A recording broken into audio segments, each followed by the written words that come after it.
ये हम महापुरुषों के वचन बोल रहे हैं।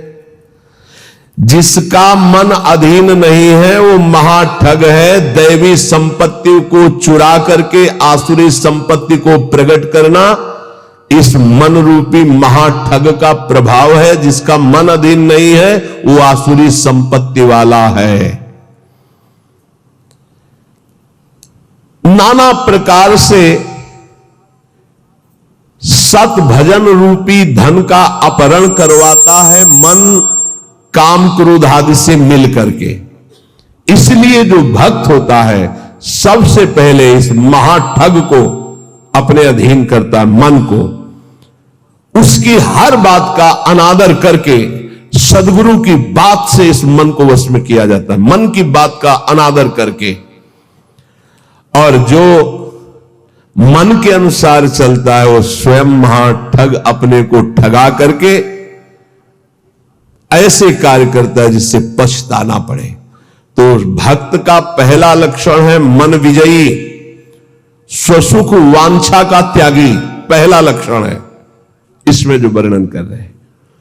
दूसरा है भक्त मृत्यु विजयी होता है, मन विजयी, इंद्रिय विजयी, और दूसरा मृत्यु विजयी। वो हर समय सच्चिदानंद भगवान के चिंतन में इतना निमग्न रहता है कि उसके अंदर से मृत्यु का भय खत्म हो जाता है, मरने का भय खत्म हो जाता है। मन और इंद्रियां अधीन और मृत्यु के भय से मुक्त, भक्त का लक्षण। जिए काल बस ना परे, समुझ जियाए शरण ते डरत ना काल डर, शुद्ध भक्त का लक्षण। तीसरा, सदैव गुरुदेव और भगवान के अनुकूल ही कार्य करने वाला, जिससे गुरुदेव की आज्ञा पालन और भगवान की प्रसन्नता हो, उसके अलावा कोई भी अन्य कार्य उस भक्त के द्वारा नहीं हो सकते। अर्थात तस्मात् शास्त्रम प्रमाणम ते कार्याकार्यो व्यवस्थित हो, उसके आचरण साधुता के अनुकूल, गुरु के अनुकूल, शास्त्र के अनुकूल, भगवान के अनुकूल। श्री कृष्ण अनुकूलेन प्रतिकूलस्य वर्जनम, प्रतिकूलस्य वर्जन, प्रतिकूल को त्याग दिया, विसर्जनम पूर्ण रूप से त्याग दिया। पहला है मन और इंद्रियों को वश में करने वाला। अगर मन और इंद्रियों को वश में नहीं किया तो महाठग होगा, क्योंकि मन बहुत ठगी है। वो सारी देवी संपदा को चुराकर आसुरी संपदा प्रकाशित करता है, इसलिए उसका स्वभाव ठगी हो जाएगा। जो मन और इंद्रियों को वश में नहीं किया, ठगी का मतलब पाखंड, बाहर से बड़ा और अंदर से पोला, अंदर से वही काम क्रोध लोभ मोह मद की प्रवृत्तियां, वही धन, वही भोग वासनाएं। बाना कुछ और है और आचरण कुछ और है। दूसरा है मृत्यु पर विजय प्राप्त की, मृत्यु के भय का नाश हो गया, वही भक्त है। पहला लक्षण शरणागति में आता है निर्भय, मृत्यु का भी भय खत्म हो गया है। तो जो साधक है वो चल रहा है, लेकिन वो मृत्यु से थोड़ी डरता है, वो तो चल रहा है प्रभु की तरफ। और जो प्रभु का भक्त हो चुका है उसके अंदर मृत्यु का भय कैसे होगा। तीसरा, भूल न दे कुमारक पाऊं, गुरु और इष्ट के प्रतिकूल आचरण बन ही नहीं सकता भक्त के द्वारा। वो सदैव गुरुदेव की आज्ञा और इष्ट देव की प्रसन्नता पर ध्यान रखकर कार्य करता है। चौथा, सदैव देखता रहता है कि मेरे गुरुदेव, मेरे इष्ट देव मुझे देख रहे हैं, मैं जो भी आचरण कर रहा हूं मेरे गुरुदेव देख रहे, मेरे इष्ट देव देख रहे। एक शिष्य बनने के लिए दो लोग गए, गुरु ने दोनों को तरबूजे दिए, कहा एक तुम जाओ ऐसी जगह से अमनिया करो जहां कोई देख ना रहा हो, ऐसी जगह जाके काटो जहां कोई देख ना रहा हो। एक आए थोड़ी देर में काट के बैठ गए, बोले उसको भी आ जाने दो। शाम तक घुमा, लौट के ऐसे ही पूरा रख दिया, जिससे अमनिया की हुई बैठे थे उनसे पूछा कि तुम बहुत जल्दी आ गए मनिया करके, कहां? बोले प्रभु एक ऐसे एकांत स्थल में गया, आसपास देखा कोई नहीं था, चिड़िया भी नहीं थी, वहां से काट के ले आए। अच्छा आप क्यों नहीं शाम तक घूमते रहे? बोले प्रभु मुझे कोई ऐसा स्थान नहीं दिखाई दिया जहां आप न हो। आपने कहा था कोई न हो, तो मुझे कोई ऐसा स्थान नहीं दिखाई दिया, क्योंकि अखंड मंडलाकारम व्याप्तम इन चराचरम, आप चराचर में व्याप्त मेरे गुरुदेव हैं, मेरे गुरुदेव देख रहे हैं, इसलिए आपने कहा था कोई न देख रहा हो, तो प्रभु हर समय आप मुझे दिखाई दे रहे थे, इसलिए मैं नहीं काट। जो काट लिए थे उनसे कहा तुम तरबूज पाओ और निकल लो, तुम्हारी दीक्षा नहीं होगी। और जो नहीं काटे थे उनसे कहा तुम दीक्षा के अधिकारी हो। ये चौथा, जो हर समय ये देख रहा है कि मेरे गुरुदेव मुझे देख रहे हैं, मेरे इष्ट देव मुझे देख रहे हैं, मैं जो भी आचरण कर रहा हूं मेरे गुरुदेव देख रहे हैं। पांचवा, ये भक्त का लक्षण, अपने परिवार से तनिक भी मोह ना होना। भगवत, चाहे गृहस्थ हो चाहे विरक्त, भगवत भाव होना, मोह ना होना। मोह गए बिनु राम पद होई न दृढ़ अनुराग। भगवान की ही तरफ हर वृत्ति, सब में भगवत भाव, मोह किसी से नहीं। और छठवां, महान दुख विपत्ति को आदर पूर्वक मुस्कुरा कर सहना। समझ में आ रहा? ये है भक्त के लक्षण। महान दुख, जो गुरु भक्त होता है उसमें दया, नम्रता, साधुओं से प्रेम, दंभ शून्यता, असंगता, निष्कामता, तीव्र वैराग्य, शांति, एकांतवास, केवल भगवान से संबंध, ये 10 बातें जागृत हो जाती हैं जो ये गुरु की शरणागति लेकर के आराधना करता है। सज्जन, साधुजन, भक्तजन उसे ही कहते हैं जो किसी भी माता बहन में काम भाव न देखे, जो किसी से धन लेने की चाह न करे, जो दूसरे के दुख को देखकर स्वयं दुखी हो जाए, और जो हर समय ईश्वर को अपने सामने रखता है, उसे कहते हैं साधु। उसे साधु कहते हैं, चाहे वो गृहस्थ हो चाहे विरक्त हो। फिर किसी भी स्त्री की तरफ काम भाव न करना, दूसरे के धन लेने की भावना का त्याग करना, दूसरे को दुखी देखकर स्वयं दुखी हो जाना, और हर समय ईश्वर के सानिध्य का अनुभव करना। सर्वत्र भगवान है तो यहां भी भगवान है, सबके भगवान है तो मेरे भी भगवान है, सब समय भगवान है तो इस समय भी भगवान है, सबको देख रहे हैं तो मेरे को भी देख रहे हैं। श्री भगवान का अखंड स्मरण, सब में समता का व्यवहार, संतों में विशेष भाव, नम्रता और प्राण मात्र में भगवत भाव, ये स्वाभाविक भक्त के अंदर आने लगते हैं। जो विषयों का संग्रह, भोगों का चिंतन, दूसरे शरीरों का आकर्षण भोग वासना से, और रुपया पैसा की प्रियता, वो महामूर्ख है, वो भगवान का भक्त नहीं हो सकता। महामूर्ख इसलिए कि मूर्ख उसे कहते हैं जो कबाड़ बटोरता है, बुद्धिमान उसे कहते हैं जो कीमती वस्तु लेता है। कीमती वस्तु हरि नाम में भगवान को छोड़कर कबाड़ बटोर रहा है। भेष बहुत अच्छे व्यापारी का है और कबाड़ बटोर रहा है। भेषधारी हरि के उर शाले, भगवत ऋषि जी ने कहा है। जब तुम्हारे सामने धर्म और भजन की बात आवे तो उसे कल के लिए मत टालिए, तुरंत उसे स्वीकार कीजिए। जब पाप की बात आवे तो तुरंत कल के लिए टाल दीजिए, उसको लंबा टाल दीजिए। शायद अभी बुद्धि ठीक नहीं है, उसको लंबा टाल दीजिए। लेकिन धर्म और भजन और सेवा की बात जब आवे तो उसे कल के लिए मत टालिए। अभी काल करे सो आज कर, आज करे सो आप पल के में परलय होएगी, बहुर करेगो कब। भोजन की चिंता का तनिक भी भाव भक्त के हृदय में नहीं होता, भोजन कहां मिलेगा। दूसरा, अर्थ की व्यवस्था से जीवन यापन करने का स्वभाव भक्त का नहीं होता।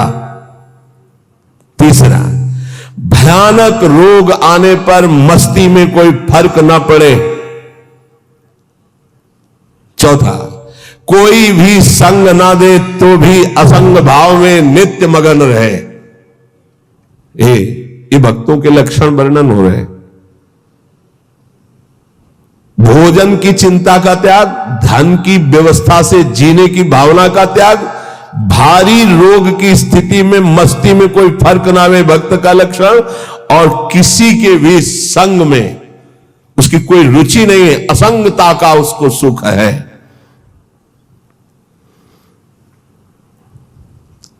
जब हम नए नए संत वेश में थे तो श्री स्वामी ओंकारानंद सरस्वती जी महाराज नजफगढ़, बहुत बड़े महापुरुष थे, उनके दर्शन करने गए तो उन्होंने कहा, अच्छा बेटा संत बन गए हो।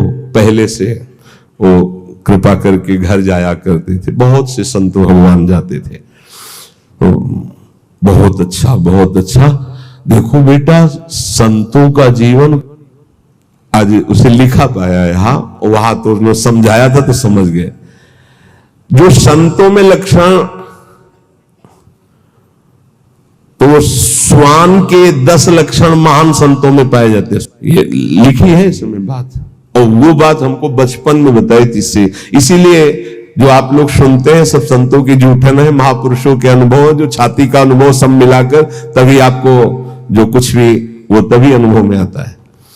उन्होंने उनके श्रीमुख से, जो तो अभी तो बताएंगे, उनके श्रीमुख से कि बेटा, बोले पहला लक्षण, एक बार मैं भिक्षा मांगने गया तो जिसके दरवाजे पे गया तो उसने कहा रुको, रुक गए। क्यों रुके? चल भाग यहां से। मैं चल दिया। स्वामी जी रुको रुको रुको, आ जाओ। फिर गए, बोले 7 बार बेटा उसने दबकाया, 7 बार भगाया, 7 बार मैं वापस गया, 8वीं बार उसने भिक्षा दी। ठीक बोले, कुत्ते का ऐसा ही स्वभाव होता है, ऐसे करके रोटी डालो, डंडा मारो, फिर चलो, फिर पुचकारो, फिर आ जाएगा। उसको माना अपमान का किंचन मात्र ध्यान नहीं रहता। ऐसे ही महान संतों का स्वभाव होता है।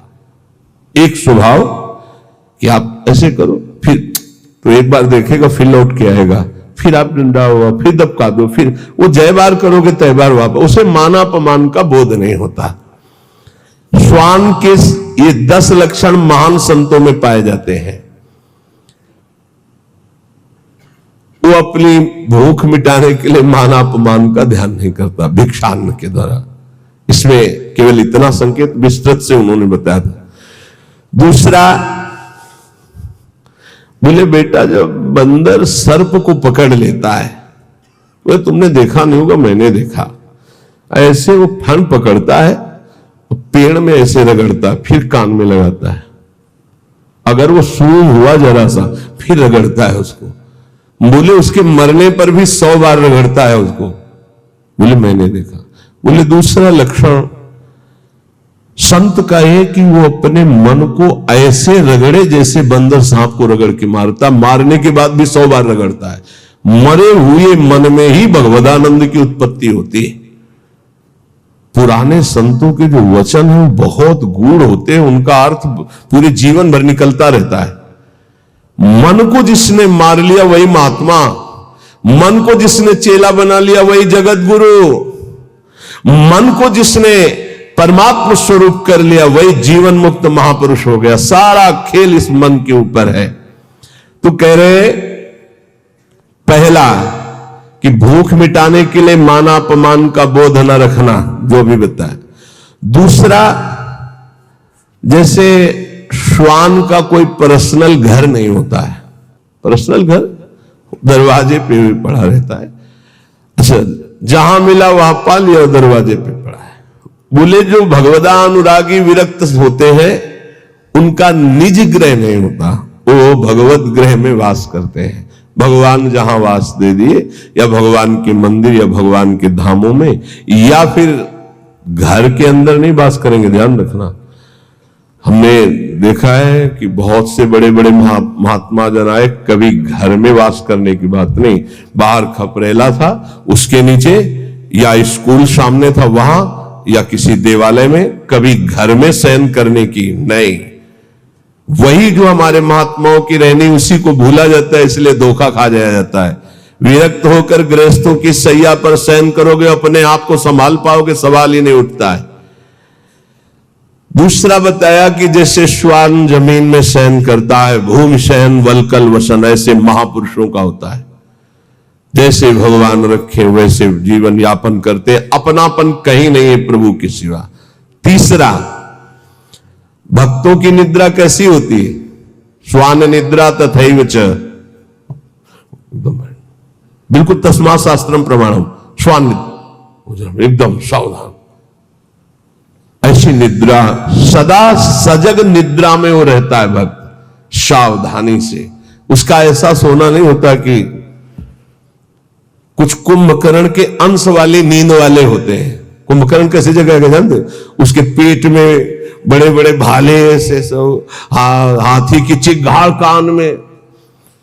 जब भूख लगी, भोजन की खुशबू गई, तब कुछ असर आया उसको कि तो ऐसे ही जब 11-12 बजे भूख का, तब भले नींद खुले, नहीं तो ऐसे ऐसे महापुरुष है कि निद्रा समाधि स्थिति 10-10 बजे तक सोते हैं।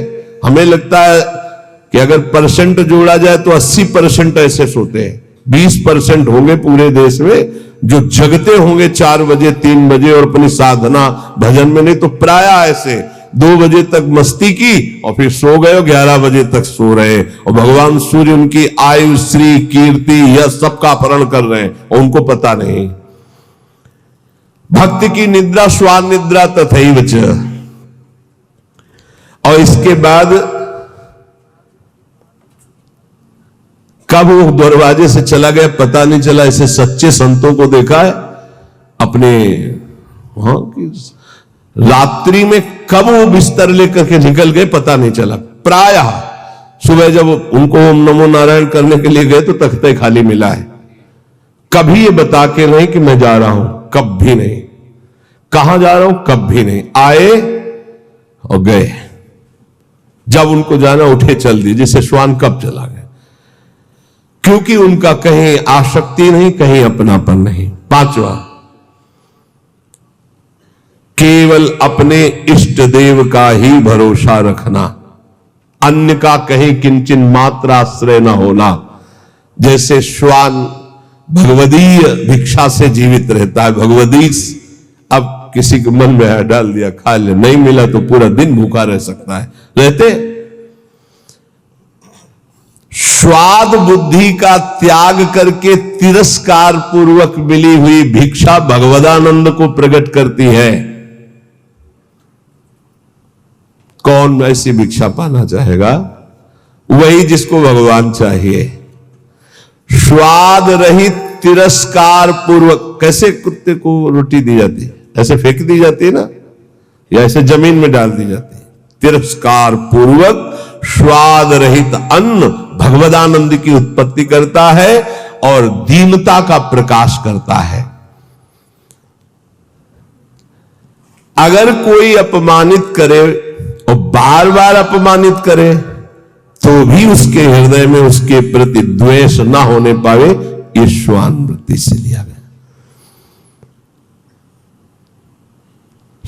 जब अवगुणी लोग तपस्वियों को, साधुओं को निंदा या अपमान या पिटाई करते हैं तो उनकी ओर पलट कर रोष भरी दृष्टि से कभी न देखना। बहुत मारा तो रोते हुए चल दिया, बस लौट कर नहीं देखा। जैसे ये लक्षण संतों में पाए, और ये हमने स्पष्ट देखा। आपको ये तो लक्षण आज बता रहे हैं, तो कई बार बताया कि रास में हरगोविंद स्वामी के पांडाल में, यही ओगला के आगे बना हुआ है, संयोग वशात हम भी पीछे खड़े दर्शन कर, तो दिगंबर भगवदाकार स्वरूप रास ऐसे देख रहे थे, बड़ा ही हष्ट पुष्ट एकदम, और त्वचा एकदम, वो तपस्वी अलग ही दिखाई दे रहा। पता नहीं क्या भगवान की लीला। एक पीछे से बूट पहने, मारा एक लात ऐसे, वो आगे, बस रास रास बिहारी को नेत्रों से ऐसे किया, मुड़ गए। 5-7 बार उसने दौड़ दौड़ के लात मारी, महाराज पीछे मुड़ के नहीं देखे। वो बलिहार है, किसको अब कौन जाने कि किस कोट के अवधूत महापुरुष है, क्या अपना सर्वनाश कर डाला उसने। वो लौट करके नहीं देखे कि कौन मार रहा है, क्यों मार रहा है। और एक और खास वृत्ति श्वान में, वो ऐसे नहीं चलता, वो शरीर वैसे चलता है। बोले जो भक्त होता है उसकी ग्रीवा झुकी होगी और नेत्र केवल उतने ही दर्शन करेंगे जितने में पैर पड़ना है। ऐसे नहीं चलता, ऐसे चलता है। ये सारे लक्षण उसमें आ जाते हैं।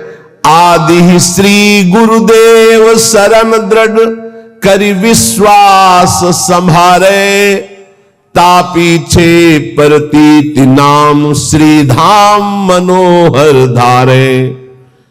सबसे पहले जो गुरुदेव की शरण होकर उनकी आज्ञा पर चल पड़ा और विश्वास जो गुरुदेव ने नाम दिया, मंत्र दिया उस पर, तो गदगद बानी पुलक तन नयन नीर मन पीर, नाम रटत ऐसी दशा होत मिलत यदुबीर। जब गुरुदेव की कृपा से, जो गुरुदेव प्रदत्त नाम में बड़ी महिमा है। जो ही नाम जब गुरुदेव के अनुसार होता है, मनमानी नहीं, मनमानी आचरण नहीं, तो बोले गदगद कंठ हो जाता है, आवाज नहीं निकलती सही ढंग से, नेत्रों से अश्रु बहने लगते हैं। जब नाम रटते हुए ऐसी दशा हो तो जान लो प्रभु के मिलने का समय आ गया है।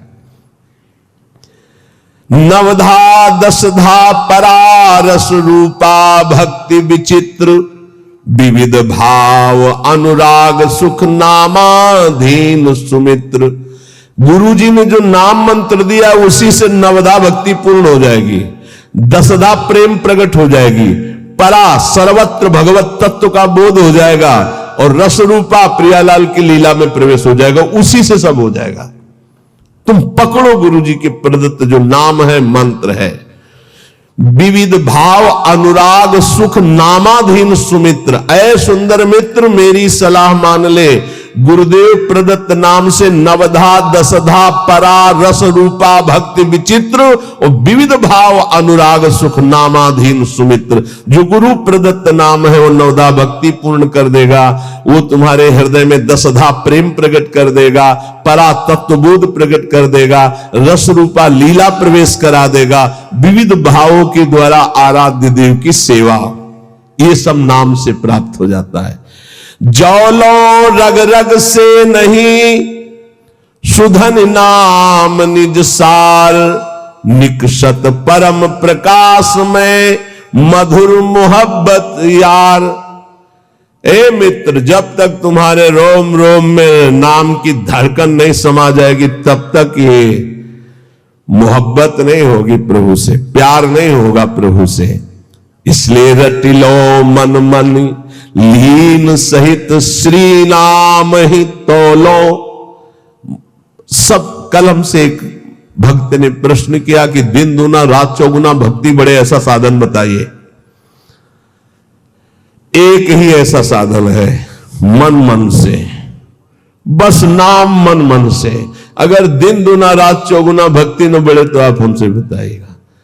ये सब बाहरी सेवाओं का, बाहरी कार्यों का फल है कि आपका अंदर का चिंतन तैल धारावत इष्ट देव में हो जाए। ये पूरे जीवन के लक्ष्य की बात कह रहा हूं।